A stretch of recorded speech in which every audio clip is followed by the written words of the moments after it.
안녕하세요. 뉴스반장입니다. 조국 전 법무부 장관 일가족을 제물 삼아버린 검찰 구테타로 정권을 잡은 윤석열 대통령. 어떻게든 조 전 장관 일가족을 범죄자로 만들어야만 자신의 정치 시작의 명분과 정권의 정당성을 유지할 수 있는데요. 하지만 어거지 기소로 몰아붙인 범죄 혐의들은 지난 4년여 가까운 재판 과정을 통해 거의 모든 혐의가 무죄로 확정됐습니다. 최초 조 전 장관을 향해 시작된 거대한 권력형 범죄 혐의와 의혹들은 쥐도 새도 모르게 모두 사라져버렸는데요. 결국 남은 건 말도 안 되는 입시비리 혐의뿐인 거죠. 조국 전 장관 재판부 설명 자료가 있어요. 그걸 보면 유죄 혐의는 거의 전부 입시비리예요. 무슨 대단한 입시비리냐 하면 조국 전 장관 첫 번째 유죄 항목이 고3 출결사항 허위예요. 이게 뭔가 하고 봤더니 고3 때 아들이 학폭 문제로 등교를 못했을 때 인턴 때문이라고 했는데 사실이 아니었다고. 어머나 깜짝이야. 자녀가 학교 안 갈 때 부모가 사유치원 내잖아요. 그리고 부모가 사적인 이유로 적당히 둘러댈 때가 있죠. 그걸 형사 범죄로 본 대한민국 최초의 판결이라고 봅니다. 아이가 아프다고 했는데 병원 안 갔어? 감옥. 아니 그때 부모하고 여행 갔어? 감옥. 이거예요. 조지 워싱턴대 업무방해, 이것도 역사상 최초의 사례가 될 게 분명하다고 보는데 아들이 온라인 퀴즈를 푸는데 온라인 퀴즈니까 오픈북이라고 생각한 거예요. 왜냐면 온라인 퀴즈 자체가 학생이 컴퓨터로 무슨 자료를 볼지 알 수가 없잖아요. 그래서 온라인 퀴즈라는 건 그걸 감안하고 내는 겁니다. 그래서 아들이 아빠한테 물어봤어요. 아빠가 답을 했어요. 아빠 답은 또 다 틀렸어요. 근데 한마디로 말하자면 컨닝을 했다는 거죠. 이걸 컨닝으로 보는 것도 웃기지만 더 웃긴 건 미국 대학에서 컨닝은 학점을 깎거나 학사 경고하던가 학교 내에서 처리합니다. 누가 감옥을 보냅니까? 미국 대학 온라인 퀴즈를 아빠가 도왔는데 그걸 미국 대학 업무방해로 다른 나라에서 형사처벌한 세계 최초의 사례일 거라고 저는 봅니다. 코미디예요, 코미디.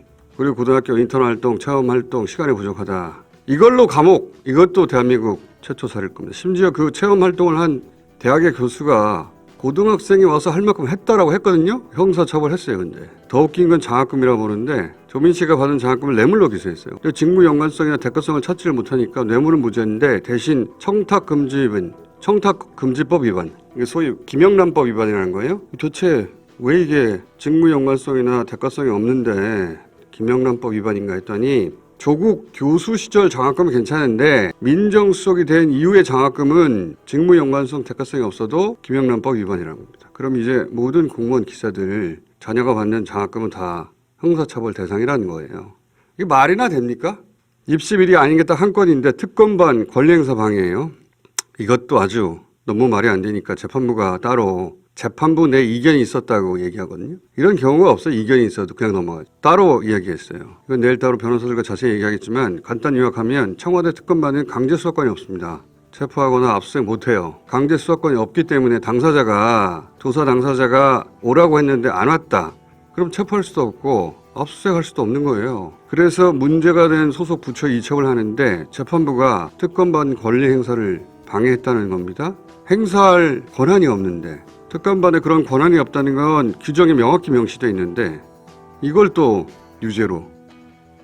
저는 이것마저 무죄가 되면 그냥 입시비리밖에 없잖아요. 이거라도 유죄로 밀어 넣으려고 한 게 아닌가 그런 의심이 강하게 들 정도로 황당한 판결인데. 6일 김어준의 겸손은 힘들다 뉴스공장에서 김어준 총수가 지난 3일 있었던 조국 전 장관의 재판을 날카로운 논리로 분석한 내용인데요. 결국 유죄라고 말할 수 있는 범죄 내용은 없었습니다.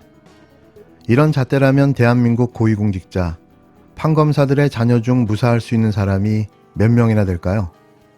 당장 한동훈 법무부 장관과 김건희 씨를 보면 알 수 있는 거죠.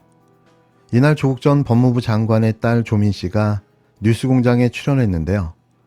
조 씨는 본인과 가족을 둘러싼 여러 논란에 대한 입장을 밝히고 이제 조 전 장관의 딸이 아닌 조민으로 당당하게 숨지 않고 살고 싶다고 말했습니다. 그동안 공개되지 않았던 조 씨의 얼굴도 이날 가림없이 공개됐는데요. 이날 인터뷰는 생방송이 아닌 조 전 장관의 1심 선고가 진행된 지난 3일 사전 녹화된 영상이었습니다. 인터뷰는 먼저 조 씨가 요청한 것으로 전해졌는데요. 조 씨의 공식 인터뷰는 4년 만으로 2019년 입시 특혜 논란이 빚어진 당시에 TBS 김어준의 뉴스공장에서 김어준 총수와 인터뷰를 했습니다. 이날 조 씨는 인터뷰 내내 자신의 솔직한 심경을 가감없이 말했는데요.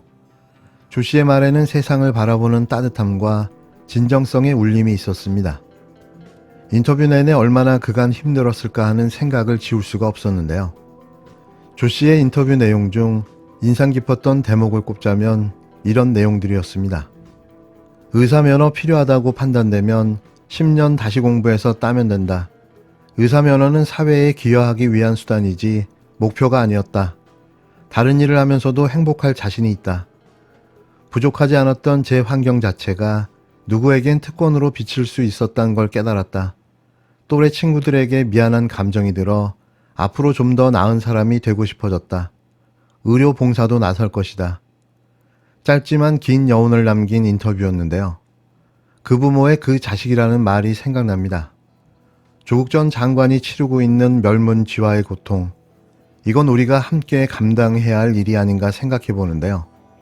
아직 미완의 검찰 개혁을 반드시 끝내야 하는 이유가 바로 여기에 있습니다. 더불어민주당이 이상민 행정안전부 장관에 대한 탄핵 소추안 발의를 당론으로 최종 결정했습니다. 민주당은 조금 전에 끝난 의원총회에서 이 장관에 대한 탄핵 소추안을 제출하기로 의견을 모았습니다. 지난해 12월 이 장관에 대한 해임 건의안이 민주당의 주도로 국회 본회의를 통과한 지 2개월 만입니다. 국무위원에 대한 탄핵 소추안은 재적의원 과반 찬성으로 의결이 가능해 원내 과반인 더불어민주당의 단독 처리가 가능합니다. 더불어민주당은 6일 12구 참사 대응 부실의 책임을 묻는 차원에서 이상민 행정안전부 장관 탄핵 소추안을 발의하기로 최종 결정했습니다. 민주당은 이날 오전 국회에서 의원총회를 열어 이 장관 탄핵 소추안 발의를 당론으로 결정했는데요.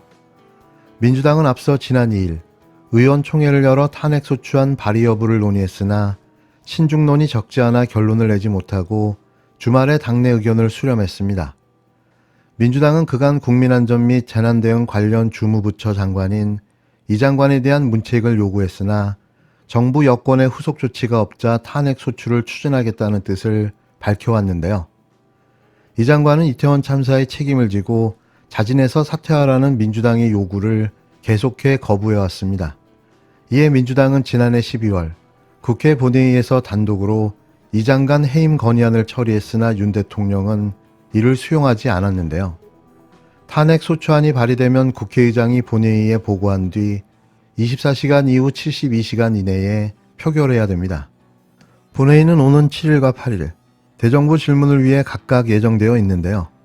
탄핵 소추 의결을 받을 경우 이상민 장관은 헌법재판소에서 탄핵 심판이 있을 때까지 권한 행사가 정지됩니다.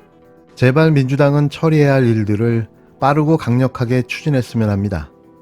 이미 저들의 속셈은 다 드러났고 어떻게 싸워야 하는지는 답이 나와 있는데요. 머뭇거릴수록 손해를 보는 건 국민들일 겁니다.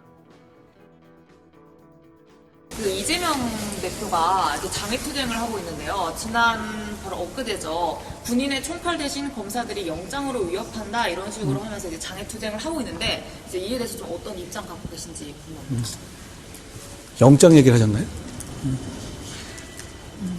정치가 국민을 지키는 도구여야지 범죄 수사받는 정치인을 지키는 도구가 돼서는 안 된다고 생각합니다. 그런데 민주법치국가에서 영장은 법원이 내주는 거죠. 그럼 법원이 무슨 독재적 통치, 독재적 지배 이런 걸 하고 있다는 말씀이신가요? 그렇게 앞뒤 안 맞는 말씀을 계속 하실수록 범죄 수사를 막으려는 잘못된 의도만 부각될 거라고 생각합니다. 지금 민주당에서는요, 검사 공개법 이러한 법안들을 지금 추진한다고 하는데요. 물론 이재명 대표와는 무관한 민주당 당 차원의 추진이라고는 하지만 어쨌든 검사 이 수사를 압박하는 법안들이 무더기로 준비 중이라고 하는데 법무부 장관으로서도 이와 관련한 입장 있으실지도 궁금합니다. 사법 시스템에 관한 거잖아요.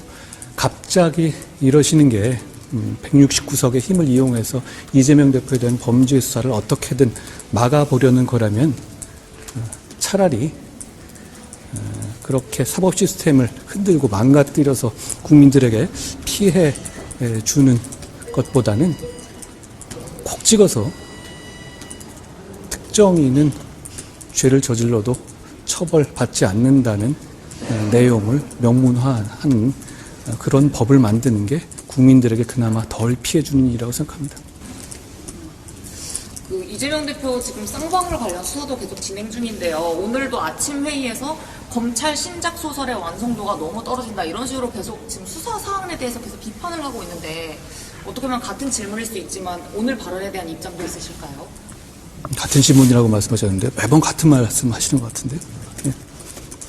그 조국 따님이 이제 공개적으로 모습을 드러내면서 검찰, 언론, 정치권이 너무 가혹하다, 자신의 의사 자질이 충분하다 이렇게 얘기를 했어요. 근데 지난주에 그 법원 판결도 있다 보니까 이 부분에 대해서도 어떻게 보고 계시는지. 법무부 장관이 언급할 만한 얘기는 아닌 것 같습니다. 그리고 아무래도 이제 조국 장관 판결이 났기 때문에 1심 분들이 나서 이거 관련 질문 드리는데 그 자녀 입시 비리 관여했다는 점, 그다음 유재수 감찰 무마건 관련해서는 실형 판결을 받았습니다. 이와 관련해서도 입장이 있으신가요? 말씀하신 것처럼 실형 판결 선고가 난 사안이고요. 거기에 대해서 제가 가타보다 더 붙일 말이 없습니다.